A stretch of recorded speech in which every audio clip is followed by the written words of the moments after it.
Welcome to He's Alive Inside. What a pleasure it is today to have Shawn Stevenson, Executive Director of Life Services here in Spokane, serving the greater Spokane area. And Shawn, welcome. Tell us where you're from. Well, I grew up in Yakima, in the Yakima area, and I've been in Spokane now about 6 years. All right. And how long have you been at Life Services? It'll be a year this coming Saturday. All right. Congratulations. And we're glad to have you on our set this evening. You know, there's been a lot of discussion in the news media about the abortion issue, as you well know, right? With Planned Parenthood. However, that's the dark side, and I think we're looking for the side of light, Sure. Life, not only light but life, and it appears to me that Life Services reflects that. And can you tell us a little bit about that? Yeah, you know, one of the things that we really try to communicate to the community and especially to clients and patients is that we approach some of the pro-life issues, we try to approach them focusing on what we're for, not what we're against. And we like to be known that for the fact that we are for women, we are for children, and we want to come alongside those women and men who are facing unexpected pregnancies. And when they feel like they don't have any options, we want to be able to come alongside them and show them that they do have options that they may never have ever considered. And Life Services has a major role in that war. And this is a battleground in Spokane, isn't it? It is. We realize that in Spokane County, there are around 2,000 abortions each year that are performed. And we consider a part of our task to help see that number reduced. And we do that in a number of different ways, but we do see our role as being an extension of the Church of Jesus Christ in our community, giving churches a way to respond and work towards a positive alternative to what sometimes our culture seems to think there's only one solution to an unexpected pregnancy. All right. And so is there a role for the churches in working with Life Services? For sure, in a number of different ways. And, you know, the first way that we engage churches is connecting with churches to get volunteers. We do the majority of our work through volunteers. We do have paid staff too, but we are always looking for volunteers who have that tug of the Holy Spirit, calling them to be a part of what we're doing. And then we also are privately funded, and so there's a number of churches and members of churches in our community that without their support we wouldn't be able to do what we do. All right. Well, you have a beautiful website. I had a chance to peruse it, and you mentioned 3 major functions on there: saving lives, restoring hope, and rebuilding futures. Right. Tell us a little bit about saving lives. What does that mean? Help us unpack that. Unpack that. You know, saving lives for us it has several different parts. Some folks might immediately think that is talking about saving babies, and it is. That is part of what we feel called to do.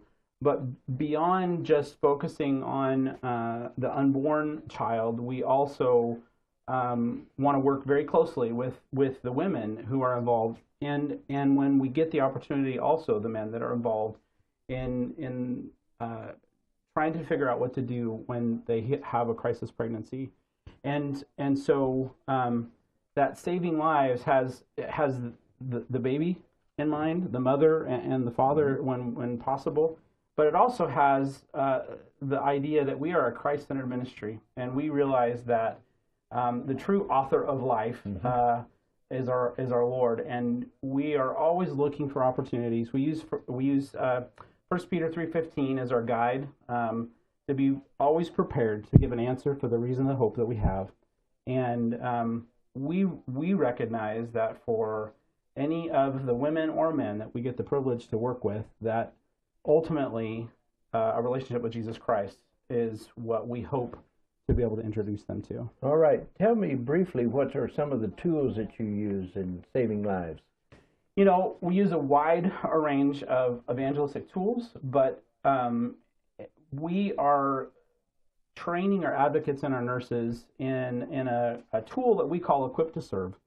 And Equip to Serve is it's a comprehensive curriculum that helps them both learn how to be a really good listener, but also walk alongside someone, walking them through this crisis and helping them figure out how to move forward in the crisis. And as a part of that Equip to Serve model, there's numerous places in our interactions with clients and patients where we are looking for the Holy Spirit's guidance to look for those opportunities where a word about our own faith, or a prayer, and when the opportunity rises and the door opens, we're looking for opportunities to lead people to Christ too. All right. We have only a couple of minutes left in this segment. If you could tell us restoring hope. Hope has to be a very critical element, I would think. For sure. So many of the women that knock on our door have lost hope. They have come from situations where they don't have the support of their family or the birth father to move forward in keeping the pregnancy. And many times we are coming alongside them and trying to show to them there is hope. There's a lot of ways that hope takes shape. Sometimes we're just trying to help them figure out how they could do it themselves and choose to parent this child. Sometimes we're coming alongside them with our maternity home, which we'll talk about in the next segment. But the goal for us is to demonstrate the hope that we have in Christ so that they can see that they too have hope. Seems like there's a major impact not only on the individual, the woman. And you mentioned the possible birth father. Hopefully that person is still around. Right. Their families, her family, and possibly his.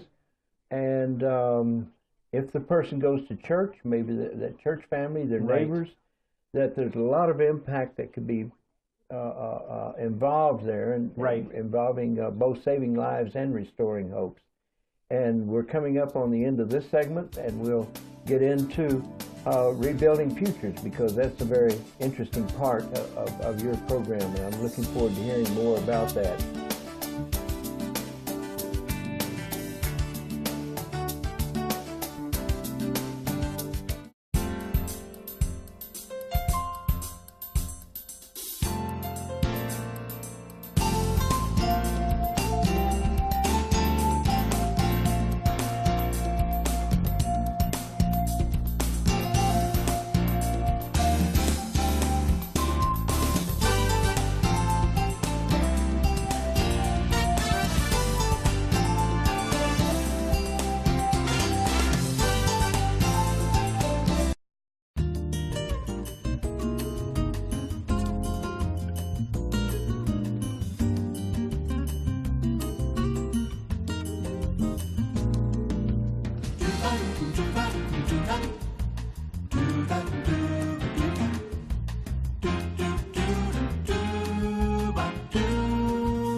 Welcome back to He's Alive Inside. I'm Kathy, the host for this segment.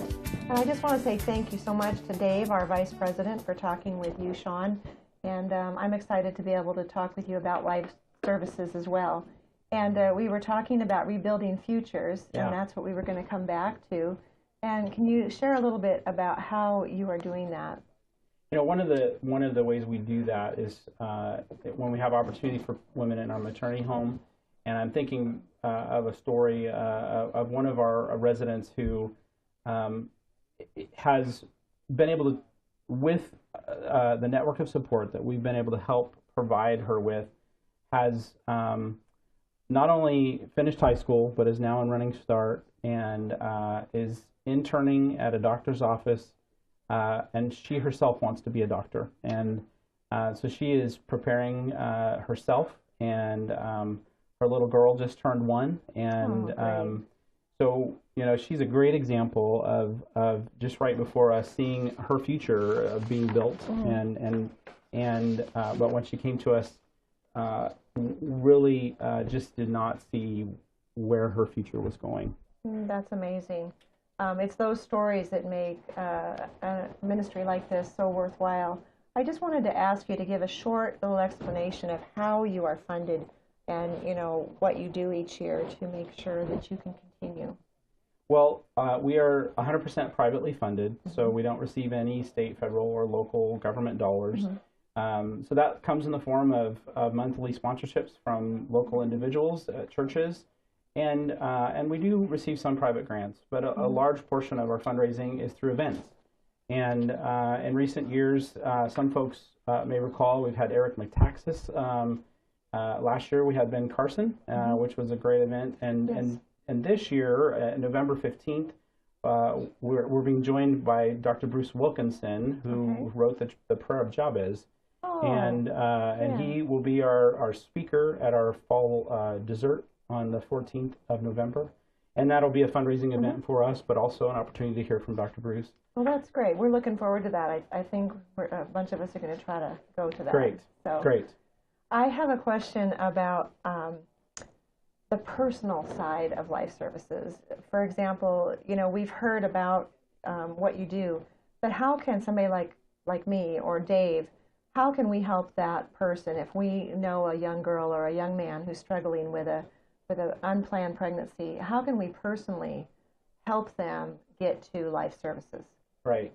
Well, I think the first thing I would say is that our approach, and what we would encourage anybody to do, is just really try to approach the situation in a non-judgmental way. Yes. We strive to come alongside people and meet them where they are.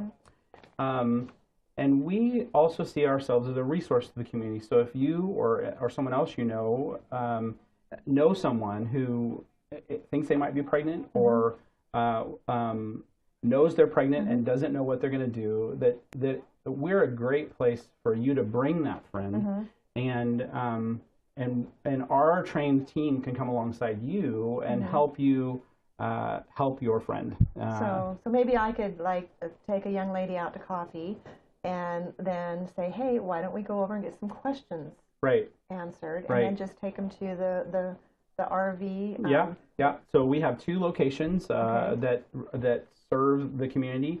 Our main center is on Ash, just before Northwest Boulevard.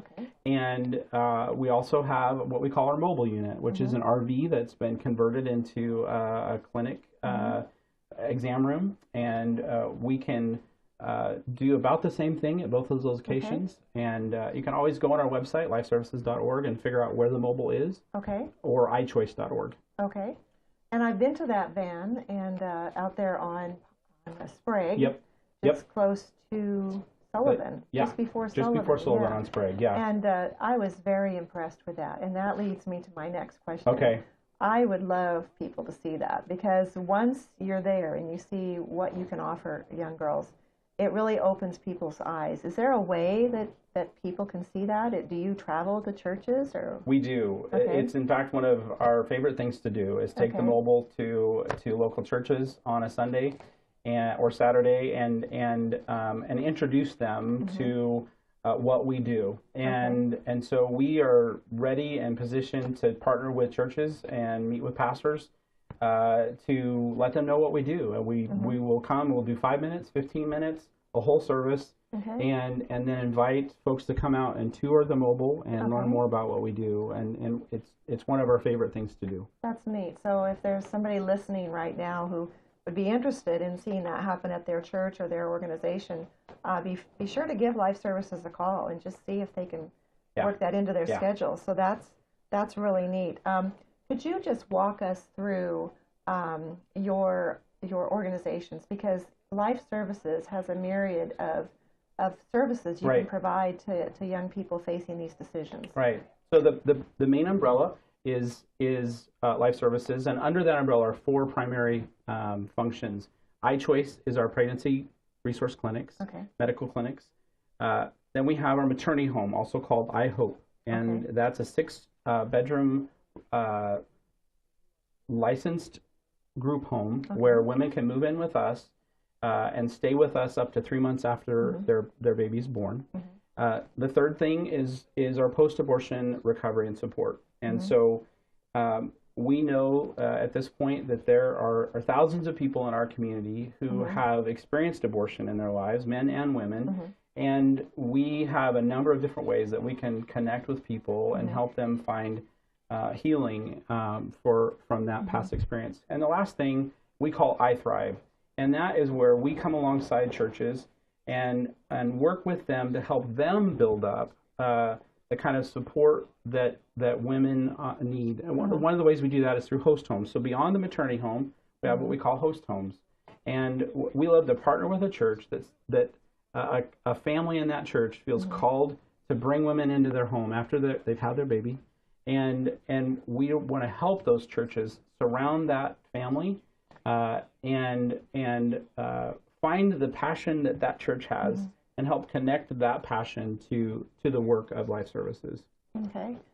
So in just a short minute is Yeah. what we have left, could you speak to that young woman, that young man out there, or that family, and just encourage them what they can do right now, tonight, if they're watching Okay. this, and just let them know what services are out there. Well, I would say to them, we have this on our billboards and our website, our i-choice.org. You're not alone.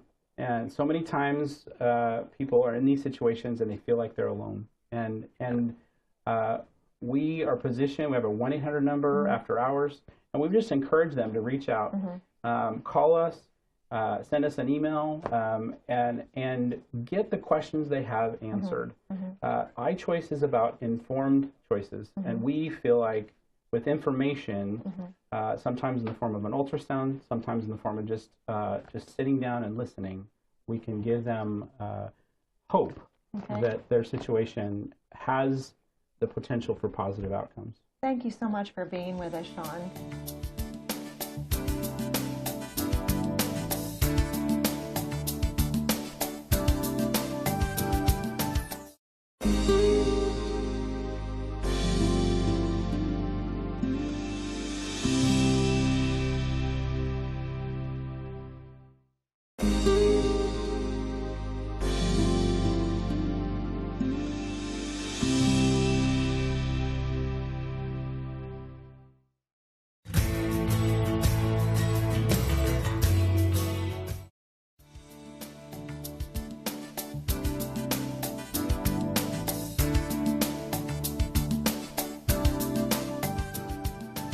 Welcome back to He's Alive Inside. I'm Kathy Marson, your host, and I'm with Dave Wallace, our Vice President of He's Alive Television.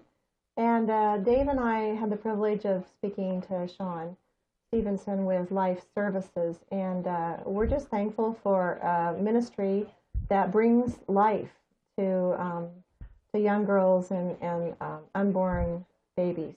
And that was a fun time, Dave. Thank you for making sure that happened. You're certainly welcome, Kathy. What a joy it is to partner with them. And as we enter this fall season, it's a very important time for us because this is also our fundraising time as we look forward to our Share-a-thon coming up in a few days, a few weeks. And we want to talk about the things coming up and what we can do and what our viewers can do to participate with us. That's right, and we hope that they were really blessed by what they saw, and more important than that, and as important as that, is we hope that our viewers will plug in to some of the fun things we're doing this fall. We're having a dinner, and it's a special dinner. It's like a banquet, and we like to have our viewers come and those who donate to our station come and hear a lot of stories, more stories like we heard earlier this evening, but hear stories of faith and how people's lives have been changed through He's Alive Television. And that's going to come up on October 8th. November 8th, that's right. Thank you for putting me in the right date, the right month. Sorry about that. November 8th, and that's a Sunday, and it's at 6 o'clock. And we would love people to call our station and sign up to come, because they can reserve a spot and have a wonderful time getting to know the people at He's Alive Television, getting to know more of the stories about people who have had their lives changed by this station. And Dave, you go to church with quite a few people who have actually come to your church because of He's Alive Television. Can you just share what that's like for you to see people there each weekend that have come to know the Lord through He's Alive Television? I have many friends at Central Church now who credit learning about the Lord through He's Alive Television, and then they were seeking for a church to worship after they had come to the conclusion that they wanted to cast their lot with Jesus Christ. And they came to Central Seventh-day Adventist Church, and such people are going to other churches throughout the Spokane area. And some of them have become contributors to our station, not only being on air, but also financial contributors. And one of the things that we want to do is appeal to our day sponsors. We seek out 365 day sponsors to sponsor one day per year at $20 a month for a total of $240 over the year's time. And if we had 365 day sponsors, we would at least cover a major portion of our budget. That's right. That would cover our operating expenses for the year. And I know this past year we've limped along with almost that many donors, but we've been about 38 donors short. And so, Dave, explain. After our dinner, we'll be having a phone-a-thon the next 2 evenings. Sunday, after Sunday night, Monday and Tuesday night, we're going to have a share-a-thon on the air and a phone-a-thon where people can call us and we can call them and help bring in the money for operating the next year. And those people don't have to be church members of the Seventh-day Adventist churches that support us. They can be other people too. And can you explain how those 2 evenings will work and how people can call in on those evenings? Well, we will be giving the number on the screen as we proceed that evening, so that they can call us. At the same time, we have lists and that we will be calling them. We found in part of our experience that it makes a difference when we take the initiative and call people and let them know that they have an opportunity to participate with He's Alive Television and can become financial contributors. And not everybody's going to do that. They may need other things. We can pray with them online. That's right. On the phone. And because part of our job is to serve our community, and we serve not only with providing programs, but also spiritual counseling and prayer. And our whole purpose with our share-a-thon is to let the community see, let you out there see some of the programs that we do, to let you see how you can help us, because it's viewers like you that help to support our station. And some support us at $5 a month, and some at $20 a month. And every donation is important. And we have a lot of fun at our share-a-thon and at our dinner both. So we want you to mark your calendars for November 8, 9, and 10. And we hope that you'll kind of join us for the party and be with us for that time. And Dave, I know both years you and I kind of help with the programming at the dinner, and we help with the programming during the Share-a-thon. And we get a chance to kind of do an overview of some new shows sometimes, and maybe highlighting some of the more special shows we've shown through the year. It's kind of a look back and a look forward time. Do we have any new shows coming up that you know of? We have a couple that will be coming up. We're not quite ready to announce them yet, Okay. but I think we'll kind of put out a teaser that they will be coming, and we'll look forward to announcing them. Yes, and at the Share-a-thon, we should be able to announce them, and we know that our viewers are really going to like these new shows. They're very special, and we like to have some surprises during our dinner and during our Share-a-thon, Phone-a-thon.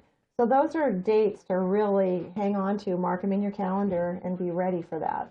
One of the things that we enjoy about the Share-a-thon is it gives us and our volunteers an opportunity to work together, and we're looking for volunteers to help us for those nights to participate in the Share-a-thon, and that's part of the job that not only I will be undertaking, but I think all of our board members will be asking people to participate with us.